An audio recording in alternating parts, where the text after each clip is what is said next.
Fred did the witch ad for Christine. But above the fold in the New York Times? These guys, these media guys think that if you're talking about them, it's a good thing. Again, this is a situation where Mitt Romney does not want to be talking about Reverend Wright. Mitt Romney does not want to be talking about contraception. Mitt Romney doesn't want to be talking about any of these social issues. Mitt Romney wants to be talking about... Why can't other people talk about it? All I'm saying is Mitt Romney doesn't want to talk about anything but the economy. Ending spending isn't Mitt Romney. Well, George, we have so much money involved in politics today. I feel like I ran Al Gore's campaign and won on the cheap, given the amount of money that... I've seen that on the other side, and we won. I don't think so. Running on the cheap, and compared to the amount of money we have today, I mean, if you have a pet cause, a pet issue, then take $10 million out of your your Swiss bank account, and then just run these crazy ads. It's the problem. I mean, my Lord, we're going to have another conversation about Reverend Wright. I'm Catholic, so I love bringing up, a black liberation theology, the black church, the black culture. I get a chance to be black for a few days. But the truth of the matter is the American people want to talk about the economy. They want to talk about the future of the country. They don't want to have these sideshows. Yeah. I think that's exactly right. But, George, in the meantime, Donna brings up the money. And one thing we are seeing this time around, we saw in the month of April, Mitt Romney raised almost as much money as Barack Obama, and the super PACs aligned supporting him are 5-1 outraising the Democratic super PACs. Which is why this has suddenly become a problem and a threat to democracy. When George Soros was pouring his money in 2004, I don't remember all this. Were you busy, Gavin, denouncing that in 2004? No, I've been denouncing independent expenditures, so money's played a huge role independently. The super PACs just put it on steroids. But I know people are out there making the same point of critique, not individualizing it. Look, it is a good point. It was 10-to-1 cash advantage in the bank for Obama. Now it's about 2-to-1, about 124 million. Romney's got about 61, but they each raised in April at about a $40 million clip. So money is not going to be the big advantage. All those jobs created with this money. All the jobs created. I think this is where I fault the Obama campaign for missing a huge window of opportunity they had, because they had a 10-to-1 advantage when Mitt Romney was coming out of bruised and battered out of the Republican primary. I think they missed this big window where they could have basically framed this race, kept their boot on him, kept him down when they had a 10-to-1 advantage. And now, as each day goes forward, Mitt Romney looks more and more like he has a chance to win this race, much more so than he did a month ago. He's going to raise more money. He's going to get more enthusiasm to get all that. And as each day moves forward, it gets harder and harder for Barack Obama to frame this race in the way he wants. I think that's a huge window he missed. Yeah. Nancy Pelosi, though, going on in the interview about money in politics. George, you always write about this in your columns, the amount of money spent in advertising for sodas or car companies compared to the amount of money we spend in the election. I'd be very surprised if this year the amount of money spent on politics from dog catcher to president equals the Procter & Gamble. And what is spent this year is going to be concentrated on far fewer states, though, than ever before. I want to put up a map right now that shows where both campaigns and their allies are advertising right now. There's only about 9 of them. You've got Colorado, Florida, Iowa, Nevada, New Hampshire, North Carolina, Ohio, Pennsylvania, and Virginia. Sometimes you might see something in Michigan or Wisconsin, maybe Arizona later. But Donna Brazile, you've worked in campaigns. Matthew Dowd has as well. I have as well. This is the smallest map I've ever seen this early in a campaign. Usually you're dealing with 18 or 19 battleground states. Now you've got 8 or 9. Yeah, I mean, I was shocked when I saw the list, George, and I was even more surprised when I looked at the advertising rates that they're spending in, down in Greensboro, North Carolina. I mean, those people will not be able to see a soap opera now until December. But the truth of the matter is, George, is that they're targeting about 8 to 12% of the population, undecided, independents, and moderates. And unless you move away and get a P.O. box, they're going to be inundated with information. Look, I don't know why Mitt Romney sent me a letter. He wants my money. And not my ideas. He's not going to get it. But I figured that the reason why is because I subscribe to a lot of golf magazines, fishing, all the extracurricular activities. Good targeting. And so I'm being targeted. People are being targeted in these individual states. But what I think, and you're totally right. In 2004, when we started the campaign, there was about 15 states that we thought, as of today, it went down to 8 or 9, but it didn't go down to 8 or 9 until the last 4 weeks of the race. I think this is much more of a reflection of how the country, how polarized the country is. And now sort of you have the Texases on one hand, and you have California's on the other, and you have all of these people in all of these states now. 80% of the country is not going to see the vast bulk of this presidential campaign.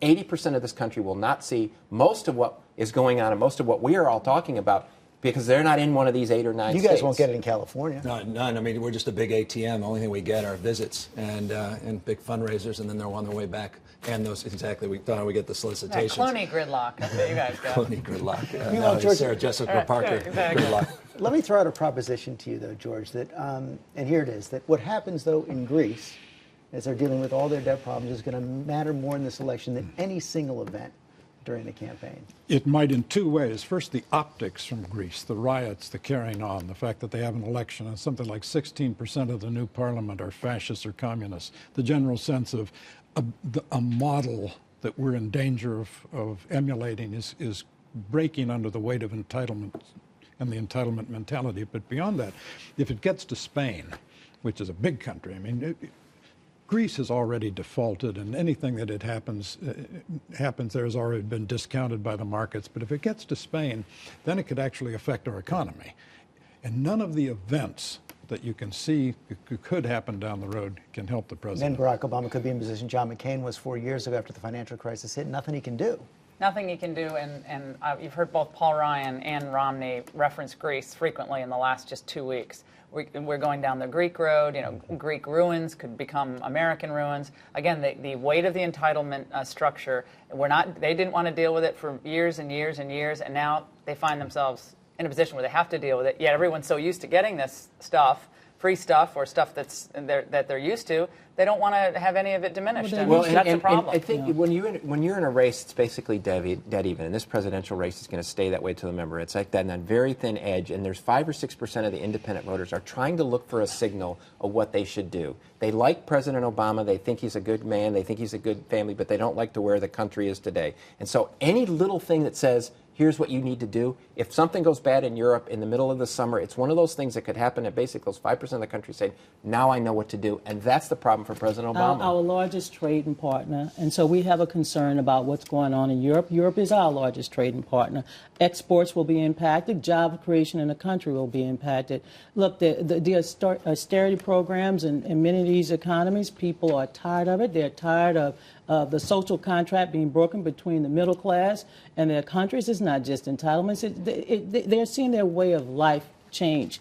So this is a huge conversation that we're going to have. It's not a good sign for incumbents. If you look around the world and look at incumbents, Every which is incumbent President is no across the question. board. We only got a couple minutes left. Let's talk about Facebook a little bit. Last night, it turns out, Mark Zuckerberg married his longtime girlfriend, Priscilla Chan, just one day after that IPO that turned out, I guess, to be a bit of a dud. It started at 38, basically ended there as well. And George, as you and I were talking just before we came out here, the only reason it ended basically where it started is because banks came in to prop it up. Yeah, and a few days before they issued this, Facebook, which is about advertising. It's not about pictures of your dog wearing a clown costume. It's about advertising at the end of the day. 3 days before this was issued, the third largest advertiser on Facebook, General Motors, $10 million a year, said, we're not doing this anymore because we see no evidence that this is effective. That's a small tremor, but it could mean that the whole economic model on which this projected $104 billion company rests is faulty. And George, let me just pick up, the economic model. I don't want to be parochial here, but in California, we talk about the Facebook effect in terms of capital gains in the state. We're anticipating $500 million in this fiscal year, another 1.5 next fiscal year. The concern about what happened with Facebook or didn't happen as it relates to the IPO not popping was what happened with other social media companies. Their stocks plummeted from Zynga, Pandora, Yelp, LinkedIn, and others, some by double digit. And there's all kinds of companies now right behind, in line, in the queue for similar IPOs. But there's two ways of looking at this. One is the more cynical way, which absolutely is right, that the underwriters propped up the stock and kept it at 38 as a baseline. Or the more optimistic way is that they priced the stock about right, which in this day and age is actually a remarkable thing. That is, but Facebook's going to really have to grow. Look at these numbers for comparison. Right now, it's priced at 108 times earnings. That's versus 18 times earnings for Google, Laura, and it's making about $5 per user. $35 per user for Google. They have a long way to go. A long way to go, and the IPO for Google, I believe it was 3 times earnings, so much more reasonable valuation at the start. And look, can I promote my Facebook page now? I spend a lot of time on Facebook just because I do it with my show, and so I do love Facebook. However, you see that, and Gavin said this in the makeup room. He didn't need makeup, but I did. In the makeup room, that when your parents are on Facebook, and I would say our grandparents are on Facebook, the kids are like, maybe it's not such a cool place to be after all. Maybe we'll do Pinterest. Maybe we'll move to the next wave. We're going to do more stuff on our cell phone that does not involve this massive outreach to people. We'll have more private Facebook pages or the next Facebook. And so I think you gotta wonder whether this is just more of a passing phase. As much as I like Facebook, the fear the best day, the financial day that Facebook may have been Friday, because the revenue lines over the last 6 months for Facebook per user is gone down. That is all we have time for today. Thank you all very much. We're going to be right back with the story behind this incredible photograph. But first, we honor our fellow Americans who serve and sacrifice. This week, the Pentagon released the names of 6 soldiers and Marines killed in Afghanistan.